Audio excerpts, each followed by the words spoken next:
আমরা বিগত কিছুদিন ধরেই পদ্মা নদীর বিভিন্ন জায়গার বিভিন্ন ঘটনাগুলো আপনাদেরকে দেখানোর চেষ্টা করতেছি।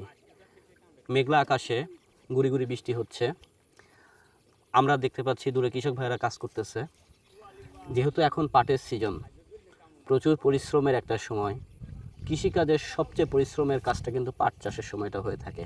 কারণ পাট কাটা থেকে ধোয়া, তারপরে সেই পাটটাকে রোদে শুকানো, পাট থেকে যে পাটকাঠি আসে সেই পাটকাঠিগুলোকে টেনে টেনে আবার শুকনো জায়গায় নিয়ে যেয়ে ওটাকে দাঁড় করায় রাখা হয়, তারপরে ওগুলোকে শুকিয়ে তারপরে ঘরে নেওয়া হয়। এই কাজগুলো কিন্তু অনেক কঠিন একটা কাজ, যেটা গ্রাম বাংলার যারা কৃষিকাজ করেন তারা ছাড়া আমাদের মতো মানুষের পক্ষে হয়তো বোঝা সম্ভব না। আমরা কি নান্দনিক দৃশ্যগুলো না দেখি? কৃষক পানির মধ্যে কাজ করছে, আসলে এটার মধ্যে যে কি শ্রম, কতটা পরিশ্রম তারা করতেছে, এটা কি আমরা উপলব্ধি করি কখনো? হয়তো অনেকেই করি, অনেকেই করি না। তো তেমনই পদ্মার পাড়ে আমরা নিয়মিতই আসি, নিয়মিতই পদ্মার পাড়ের অনেক ঘটনাগুলো আমরা দেখি। এদিকে দেখেন কৃষক ভাইয়েরা সারাদিন ধরে মাজা পানির মধ্যে দাঁড়িয়ে আপন মনে তাদের কাজগুলো করে যাচ্ছে। তেমনই এখানে কিছু কৃষক ভাইরা আছে, চলুন আমরা তাদের সাথে একটু কথা বলি। সবাই এখানে কাজে ব্যস্ত, তার মাঝে আমরা একজন কৃষক চাচাকে পাইছি যে এখন হয়তো পানি থেকে উঠে আসার পর পান খাচ্ছে গা গরম করার জন্য।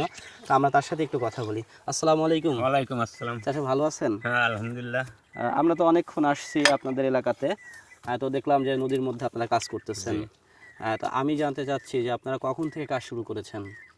8:30 9টা থেকে। 8:30 9টা থেকে? বৃষ্টির কারণে বৃষ্টির জন্য একটু লেটে শুরু লেট করছেন। হয়েছে। এই পাটগুলো কি আপনাদের নিজের? হ্যাঁ, এই যারা আছে কারোর নিজের আছে, কেউ তো কাজ করতেছে।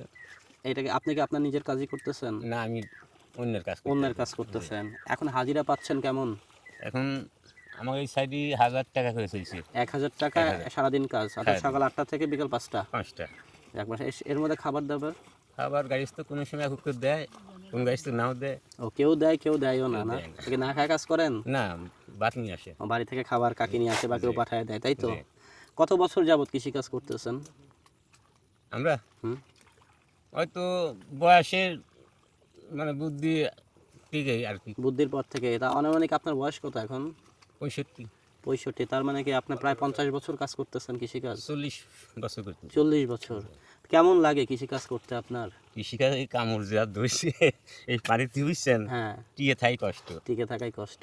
তারপরেও তো কিছু করার নাই, করতে হয়। হ্যাঁ, করতে হয়। আমাদের এই বাংলাদেশের সবচেয়ে কৃষিকাজের মধ্যে কঠিন কাজ তো এই পাট চাষের কাজটা, নাকি? এই পাটের যে কয় না যে পাটের মানে পাট খুব খাটনি কাজ, প্রচুর টানা খাটনির কাজ। টানি জাগ দেওয়া, যখন বেশি টাকা হয় সেই সময় ভালো লাগে। সেই সময় ভালো লাগে, সেই এর জন্যই সময় আপনারা করেন না? জি। আচ্ছা, তো পান খান, সমস্যা নেই, কথা বলেন আর পান খান।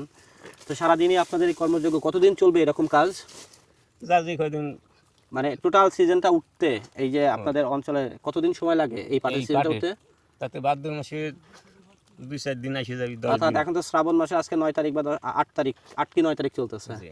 অর্থাৎ এখন থেকে আরো 1 মাস পুরো হ্যাঁ, পুরি 1 মাস, কাজ ভাদ্র মাসে শুরু 10 তারিখ পর্যন্ত। কাজ শুরু করছেন কতদিন আগে থেকে? 20 দিন আগে থেকে। 20 দিন, প্রায় 2 মাসই লেগে যায় পাট কাটা, ধোয়া, 2 মাস। শুকানো দিয়ে, না? হুম।